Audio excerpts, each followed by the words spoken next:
Whenever you're ready, Okay. go ahead. All right. I just tweaked the order a little bit. Okay. You know, freaked it. Okay. So yeah. Good afternoon. How are you? I'm doing pretty good, honestly. I'm nervous, but it's a good nervous. Yeah, I was about to say nervous is good. Okay, Yeah. so who are you? Who am I? I'm Calebe, man. I'm from the city. From Milwaukee, born and raised, 414. Mm-hmm. You know the vibes. Calebe is really just someone who's cool, calm, collected, that just want to entertain the city, you know, and then really someone who's in tune with the black community. I want to bring all more us together because I feel like, you know, we getting there. That's why my album is called Calling On My Lovers. Is really just people who cares about not only just the music side, but also to bring the community together. Because we need more love. Okay, so and when you say Calebe, how do you spell that? Calebe. Do it mean something? It means it's really someone. Okay. I'm gonna just say this. My middle name is Caleb, right? But I wanted to add some seasoning to it, so I put an E at the end. But maybe I should probably put an apostrophe at the top, just so people can like, okay, maybe it's not Caleb, you know what I'm saying? But no, it's Calebe. For anybody who's been saying it wrong, it's Calebe, not Caleb. But it's all love. Okay, I was saying it wrong. That's all good. Calebe sounds like it's African. Well, that's beautiful. Yeah, so like that sounds good. So what inspired you to start making music? What really drove me, because I'm gonna be honest, I never thought I would do music. My father been doing music for 30 years, but I never thought it would be me up next. But it really started when I lost my godmother from cancer, and I really needed an outlet, and music found me. And I said, well, I want to put that energy into something positive and let people hear my story through the mic. Mm-hmm. So when you say your dad does music, what does that mean? He did music for 30 years. He was in an R&B group. He was in it. Also, he used to do tribute bands to Temptations and stuff like that. I forgot it's another name, but they was kind of like more like indie group. Mm-hmm. But yeah, he did music for 30 years. I've been in the club when he was performing. I should have been there, but he stuck me in the back. Mm-hmm. But no, yeah, so it really started with my dad, from him being in the studio and me kind of remember how he did certain things. And yeah, that's how that happened. Okay, so when you say they started in the studio, so would you say that inspired you to start making music, or is it something else? It was in the back of my head. Mm-hmm. I wanted to see what I can do, but like I said, I never thought that, because I always loved music, listening to music, but I never thought I could do it myself. Mm-hmm. So like what challenged me was actually I'm gonna say this story. I worked at a job, it was called Pick and Save, and my guy, his name is D. Mitch. Okay. And shout out to D. Shout out to D. So he was telling me like he worked in the studio with Eli, High Five. So I'm like, High Five. I'm like, he showed me the studio he been working. I said, oh. Well, I said, I write songs. I can give you one. Uh-huh. He said, okay, if you got songs, kid, what do you do? I said, well, I can sing a little bit. Uh-huh. But he was like, okay. We'll talk about it. Get my number down. Okay. And yeah, that's how that happened. He was the first person that brought me to the studio to record. Okay, so that's what you recorded your first song. First song. In the studio with Eli. With Eli. At High Five. At High Five Studios. Okay, that's some big four shit. That's some big, you know what I'm saying? For sure. Yeah. So I hear that. So right now I'm learning that you're a writer, mm-hmm. a singer. Yeah. Right. So describe your creative process when you write music. It's funny because it happens when I'm not trying to write a song. Mm. Sometimes it's not even my story I'm talking about. Maybe it's somebody that I know. Mm-hmm. And they'll tell me, say, like, this is going on. And I'm like, oh, really? Mm-hmm. Okay. And that kind of inspired me. So I called him. I said, hey, I remember that story you told me. Mm-hmm. I wrote this. Let me know how you feel about it. Do I have your permission to use it? Mm-hmm. Your story. And that typically how it happens. Sometimes it may be my own experience. Mm-hmm. Really, it happens like sometimes when I'm at work, I hear something in my head like a melody. Like even the song is called Thinking About Us. That was from a place when it was a girl I liked. Mm-hmm. I was afraid to tell her how I felt. Okay. So my thing was this, look, even if we together, if we not, mm-hmm.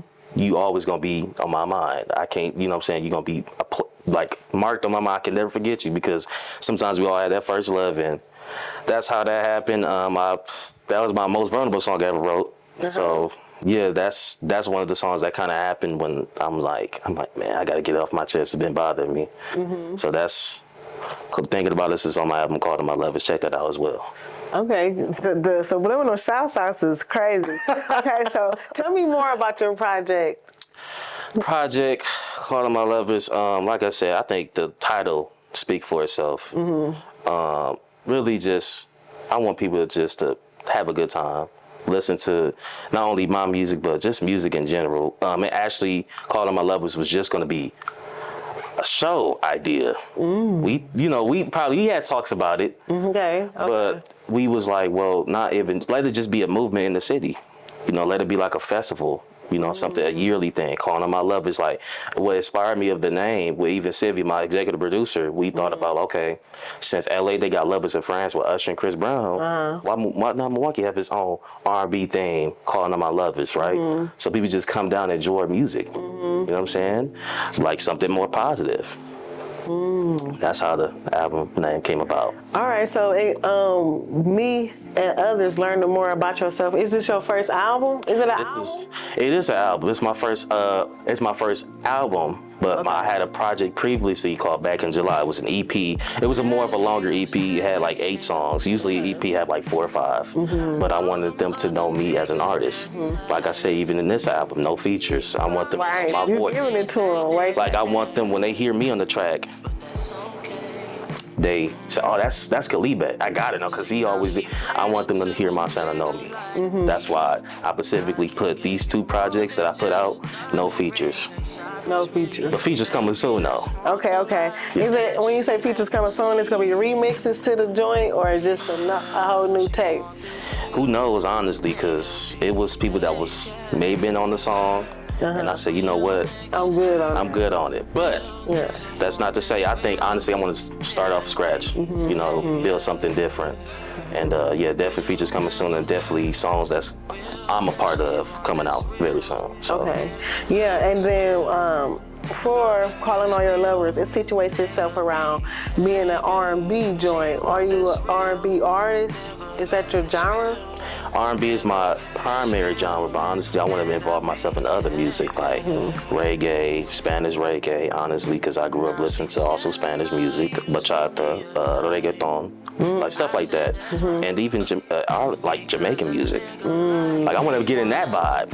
Then let's let it. Hey. Like I said, this is just beginning, y'all. So like, it's stuff that y'all haven't heard that we're working on. Okay, work that. All right, so why did you call you stated earlier why you called your project Calling All Lovers? So what makes this project different from the EP in terms of your intentionality for the naming? I'm gonna say, honestly, I've grown in a lot in the writing too. Like, it was certain pockets that I didn't quite hit the last EP, the last project I put out, and I'm happy that I was able to do more. Like certain, like shout out to Pizzle too. Shout out to Pizzle because the ideas I've had, he was able to bring it to life. Yeah, he nice. And even shout out to all the producers, Alvin Rise, Nas. I know it's a lot of other names, it's like 6 producers, but shout out to y'all. Y'all know who y'all is. But the whole vibe, because honestly, this is like some songs was like from last year. Okay. But the rest, like the last 6 songs on the album, was just freshly new. Like, so I'm gonna say R&B, Real Nigga Behavior. That's my favorite. That's my favorite song on the album. Me personally. That's like 106 in Park. No, yeah, like, and who inspired the song is The Dream. Like that flavor, like me going back to like really like studying like the greats. Let's get into that. Like who you be listening to, you know what I'm saying? That's my first question.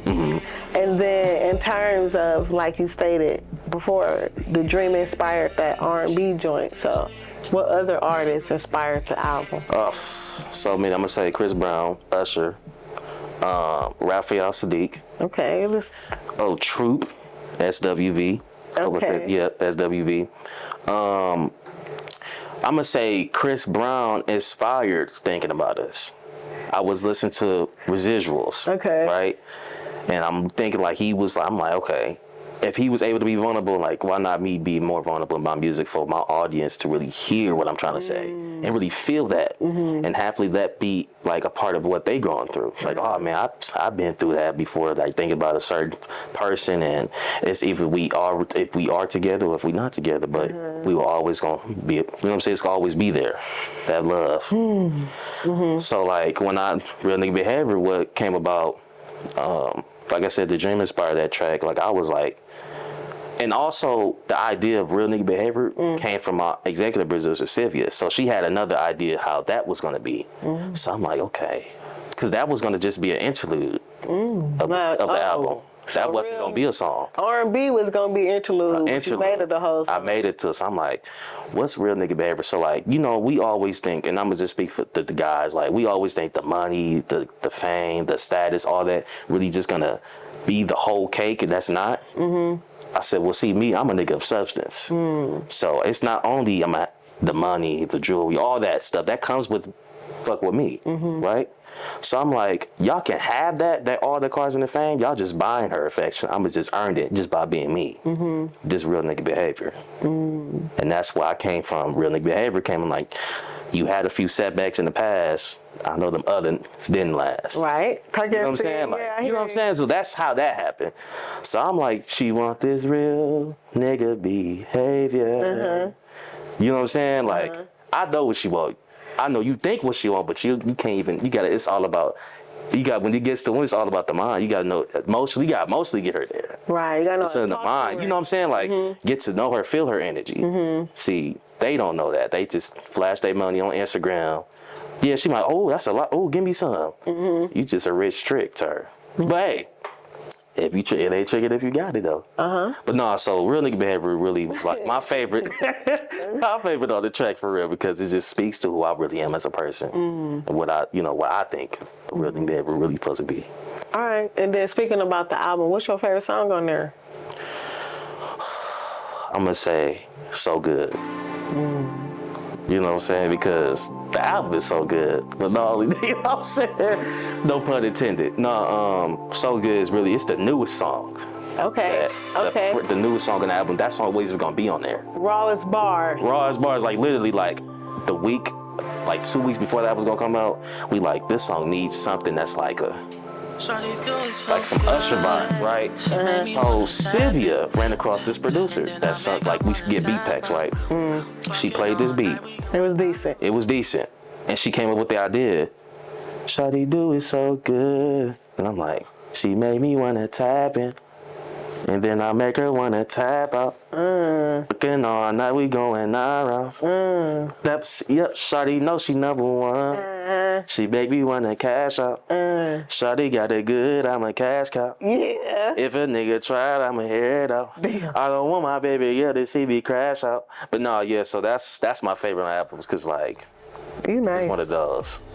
It's one of those. You nice. I mean, we was in the car finishing up the lyrics, going to the studio to record the song. So that was a hit. It was like those last moments, like we got to put this on there. Ooh. No, okay.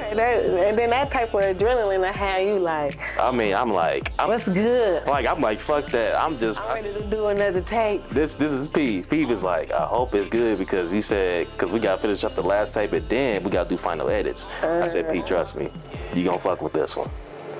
And shout out to P. He actually said he liked that because if he ain't like it, I'm like, okay, we ain't gonna add that. It's a dub. It's a dub. Like, you know what I'm saying? Like, nah, yeah, so Good is my favorite on the album. All right, word that. And then, and you shouting out your team. Yeah. How important is it to have a team for an album as compared to an EP? Honestly, I can't do this by myself. Like I said, it takes a whole village to just like having people just listen because all I can ever be is be better, right? So I don't want no yes man. Just tell them like if y'all feeling with this, y'all fuck okay. Like I even sent you a couple joints, said you fuck with it. Now I'm like, her dad won't lie to me. I ain't got a lot of kids with me. You know what I'm saying? Like she ain't gonna lie to me. So I'm like okay. So really just having a team for me is just like family. Like it's not just about me, it's about all of us. We all eating together. Yeah, that tape. So, me personally, this is a little off script. That tape for me was hard. Okay. It definitely was reminiscent of '90s and early 2000 R&B, which I like. Yeah. Okay. You know what I'm saying? And I appreciate you, like, I don't want to say catering to the woman, but center a woman so it don't feel like it's simpish or like Yeah. you corny if you do that. Right. No, I'm Okay to like, be in love. yeah, like why we all gotta like, bro, okay, I'm like, y'all can do that, but I'm like, hey, I'm gonna be me. You ain't gotta be hard all the time. No, So that was refreshing. I appreciate it. Like, my OG told me, he said, tough niggas lose, smart niggas win. I'm gonna be smart about it. Y'all can, hey, you ain't tougher than a bullet. That's what I learned. Yeah. So, hey, that's just me. Right there. So, what accomplishments do you see yourself achieving in the next 5 to 10 years? Honestly, I want to retire my mama. Okay. Another thing, being more financially stable, and also being able to do music full time. And so when you say retire your mom and be financially stable, do you mean do music in order to Yeah, exactly. achieve those things? Yeah, for Trying sure. to go full time with the music? Full time with the music. Full time. But not, it's just music, also fashion. Okay. I'm interested in acting. I did do a couple commercials. I didn't make it, but I didn't make the commercials, but I did it. So like I always have different aspects, and I think like in entertainment, like fashion, all that stuff, like where we're there right here, Milwaukee right here, like your fashion inspires me too. So like that whole drip that she got right here, yo, like I'm trying to get like her. Like I'm not joking, like I really am, but like no, like being also mentally. You know, mental health is important, y'all. So like I always be prayed up. Shout out to God. Also be prayed up and just being at peace. I think peace is like the biggest thing for me. I didn't hear you say writing in terms of Writing too. what you gonna use to capitalize on this. We'll capitalize what I already did. Yeah, writing. Honestly, to be better with the pen. Like, you know, it was a couple things I think I could have did better. I'm my worst critic. Can nobody be even more critical than my own self? Because I'm like, ooh, I should have did that. Okay. Just learning from my mistakes and just getting better as an artist. Co-artist, to just be better. All right. So, Elevate. So what I heard was becoming a better artist, right? Both sonically and writing wise, and then retiring your mom. Writing, or not even writing, being an artist full time, however you see that. And just being around my community too. Okay. Get to know people. Just elevating everyone that's around me. Okay, yeah, money on the table, and I appreciate you saying that. I've been feeling like when people want to be famous, they don't think money should be, we should talk about money, but like, you can get no money if you don't talk about it. Oh yeah, for sure. That's true. So, that's true. Yeah, say what you want. I think like even when you chasing your dream, money's gonna come. Yeah, it's gonna chase. Cause I don't even think like it's gonna be there. Yeah. So that's how I think about it. Yeah. And you had that on there a couple times, so that means that's important. Yeah. Okay, yeah, something to think about for yourself. What's your ideal musician collaboration, and why? I say Tone Stiff. Tone Stiff. And introduce us to that man, educate us on who he is, why. He's from Philly. He's an R&B artist. I found him through a song that's called Do I Ever. It's actually one of my favorite songs. Do I Ever? Tone Smith. Tone Stiff. Like, Tone Smith. I think he sampled that song from Brian McKnight. Do I ever cross your mind? Yeah, okay, right. Anytime. Okay. So he sampled that song. My favorite album. And guess who's featured on that one? Who? Chris Brown. So I'm like, when I ran it, so like I go on Apple Music, I listen to R&B now, the whole playlist. And that was a song I found 3 years ago. I found that, and I'm like, this is fire. Like seriously, I suggest y'all check that. That's called "Do I Ever" by Tone Stiff featuring Chris Brown. That's one of my. He's not. I wouldn't say he's not mainstream, but he's kind of like. I think he deserves more recognition as an artist, not only as a writer he wrote for. I think I want to get my facts right. I think was it Victoria Monet? I think he wrote for like a couple people. Oh, he wrote a couple Chris Brown records. Let me take that back. It was Chris Brown. I think Greener Side, something green. The Chris Brown track from my album 3-4 years ago. He wrote a couple joints. and he was also in the group. So that's my. Ooh, I forgot. I honestly forgot. Ooh, forgive me if whoever. Oh no, you putting this on? Yeah. No, yeah. So Tone Stiff, he's one of my dream collaborators. I forgot the group name. Who else? That's you just. Also, Mine with somebody I ain't know. So. check him out. Yeah. Check him out. Also, Giveon. Giveon. Different tone. I'm like, Completely I can't even get to that. How he do that low level. But like, I think my vocal range to his, I think it would definitely match. I think it would complement each other. Very much so. Yeah. So I'm gonna say Giveon, Chris Brown. I mean, that was just. I mean. Yeah, I can see you writing for Chris. For sure. The pen. I would love to write for Chris. I would say, I mean, he ain't really. I'm gonna say Drake. Drake right now. Drake is still fire. Drake gonna be fire. He gonna always be really. I mean, but no, I'm gonna say Drake. Kendrick, obviously. I'm gonna say. Obviously, I'm gonna say why. Because Kendrick, I ain't gonna lie, I really didn't listen to Kendrick music like that growing up. Okay. But, you know, shout out to my cousins, Isaiah and Sylvester. They always listen to his mixtape on 2K. Okay. They used to play in the background growing up. And then I'm like, okay. And then also J. Cole. J. Cole. So you still got the new era. Yeah. New era greats. Okay. Yeah. I'm gonna say Usher. Usher, I was waiting Usher on that. too. I got to put Usher. Usher and Eric Bellinger or Eric Bellinger, yeah. Oh, yeah. Oof. Oh, forgive me.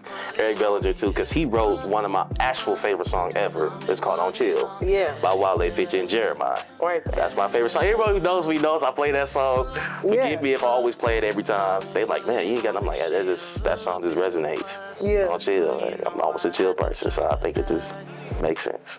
Yeah, that's my type. There's many more, but like you know what I'm saying? It's gonna be forever, I'll tell you. If I say it every day. All right. It's a long list. Long list.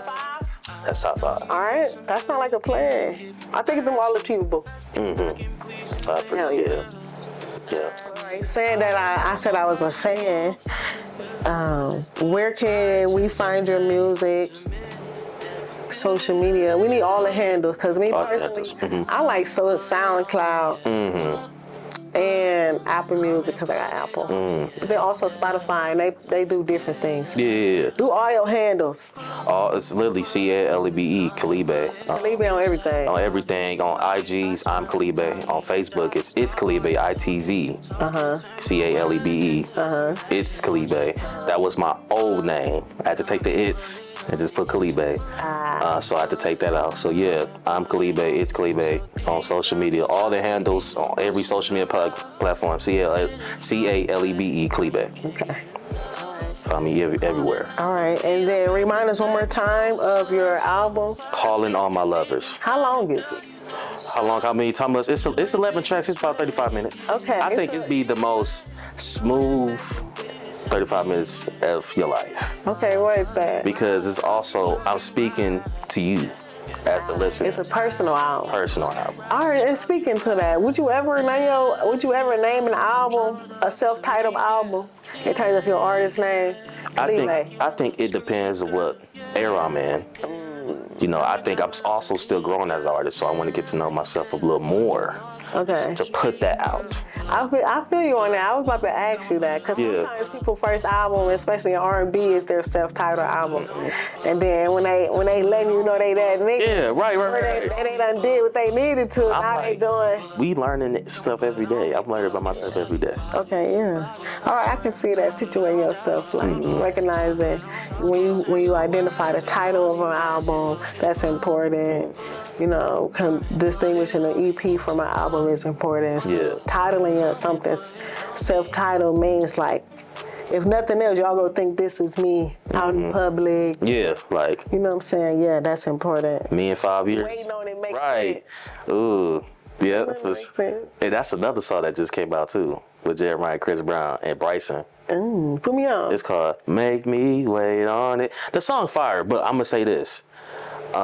Chris Brown was my favorite part. Oh. Bryson did his thing too. Like I said, check that song out, y'all. It's a dope song. Bryson Tiller at Summerfest? I did. I was there. I was in one of the first rows. Everybody was jumping. I'm like, I'm not tall enough for y'all to just be in my way though. But hey, also me watching him on stage, learning. I'm learning like how he doing, how he's interacting with the crowd. You're how in he's talking student mode. Yeah, I'm student. Always gonna be a student. I'm a student for life. Worth that. So me being there inspired me. Like, okay, how he did it, I'm gonna do it my own way. But I salute to him to even how he, just his whole presence, his aura. Before he even got on stage, they screaming. You knew that. That's why I'm like, I want to get like that. Okay, right there. For sure. All right, so what about your music makes you feel passionate? And I want you to answer that question as both a writer and a singer. I just wanted to be effective. Like, I want whoever's listening to me, like, they like, oh, damn, I feel like I know this nigga. I just wanted, like, people to relate, because I think as humans, like, that's how we interact with each other. It's relation, energy. I wanted to give that off in my music. It makes me passionate. Something every day like this right now. Talking to people who I got respect for and all that, like, this is why I'm passionate. Okay, so you feel like right now you're in a good position to go on tour with the album? Because it's an album, we expect a lot more when you do an album. No, for sure. Honestly, it's not even just that. Like, touring, we got merch coming. That's coming soon. I'm gonna do a big announcement real soon on that. So we working on that towards that. But honestly, I think learning myself and like, ooh, I seen that today. Let me write about it. Well, I just seen, oh my God, just told me about, like, this happened. That's dope. What can that be? What can I turn that into? You know what I'm saying? Like, this right now. Okay, so make sure you live in order to have honestly. material. Exactly, like, every day I'm learning, like, oh, note for notes. I'm taking notes. I heard you. You feel what I'm saying? Like, I'm just honestly, I'm just living. And every day I'm learning something. And my writing is just very free. Like, I freestyle, not even just saying I'm rapping, like, I'm freestyling, because I necessarily may not even just be talking just about his mental health too. Like, I got songs out there, like, that I've not released yet, that's just about mental health. Like, how I'm feeling today. I'm gonna write a song about it. This right here could be a song. Absolutely. You know what I'm saying? Like, content. It's really all content. Like, music is very versatile. Yeah, and that's important. Recognizing it should be relatable in terms of connected to others and sharing how you feel and buying into what you believe or what you value. For sure. Yeah, I think that's important. All right, so what can we expect from Calebe moving forward? Now that Calling All Lovers has dropped, you said merch. Yeah, merch. After y'all gonna see me a lot on more content dropping, TikToks, dancing challenges. I'm trying to get in the corner. I ain't no Chris Brown nigga, but like I'm trying to figure my way in so I can get like something for the city they can vibe to, and also the kids can dance to too. You feel me? Like, I'm trying to get more in that bag too. Okay, right. So like definitely merch, shows. What's the upcoming show? Oof. Upcoming show. Honestly, shout out to Steve the Stoner. He brought me out on stage on Summerfest. He had me perform You Got It. That's another banger on the album too. It was a single off the album. So like most shows, I think honestly I've been doing a lot of open mics at cafes too. So mostly like y'all gonna be posting, like if I'm at a cafe, hey, I might get a speaker. Like I'm Steve to start a free concert. Who knows? Who knows what it might be? No, I heard. Honestly, shit. If they, you know what I'm saying, if it's not necessarily, I'm going out to talk to the people. Say, hey, y'all want to be in the video with me? Building your fan base. Building a fan base and talking to people, literally. Like I want them to know me. Like, not only through my music, but like if they meet me, like, hey, how you doing? Right I'm there. doing all right. Something like that. Yeah. Right there. Yeah. So that's what's coming up. Y'all go see me more. Yeah, I'm looking forward to it. For sure that. Make sure y'all spend every 35 minutes of the track. I'm telling you, it'll be the best 35 minutes of y'all lives. What? I'm gonna say that. I'm gonna be bold to say that. No, talk your shit. I'm gonna just say that honestly, like sonically. No, yeah, it's nice. It's up there. And when you said it was somewhere produced by Pizzo, I said, oh my God, that makes sense. Yeah, so shout out to bro. I mean, he cold. No, like, yeah. I mean, as an artist too, like all of these things. God is good. No, you. That's all I'm gonna say. So, like I said, man, I really appreciate you being here and everyone on the production team and people that's back here. Shout out to y'all. Like like I said, you on your full shit. You on motion. I can elevate you. We can grow shit. You got passion. Don't rush it. Your time coming. Seize the moment. You so hard. All right. Shit. Make sure they listen to the album. What's it called again? It's called Calling Out My Lovers. It's out now. It dropped when? It dropped July 12th. Okay, last word. Friday. So you ain't know you late. Hey, it's out now. Y'all Better late than never. Better late than never. You know what I'm saying? And it's gonna be all plats, and that's all facts. Okay, right back. Yeah, Calling Out My Lovers is out now. Calebe. Calebe. Calebe. It's not Caleb. It's not Caleb. It's not. I think that's important for us to Very remember. important. Add some seasoning to it. Yeah. Just a little sazon or whatever y'all call it. Y'all favorite season. Add that to the Calebe. Yeah. I appreciate you so much for being here. For sure. Thank you so much for being here. Thank y'all. Thank you so much too. I want to thank y'all. You're truly talented. I appreciate you. Shout out to my guy right here. Appreciate you. I know you're busy, man. Everybody's busy. Appreciate you being here too, brother. God bless you. Tonight, you can take your time getting ready. But you a red dress and heels, just happy. I'll take care of you if you let me. Shower you with love, no question. You love this. You love this.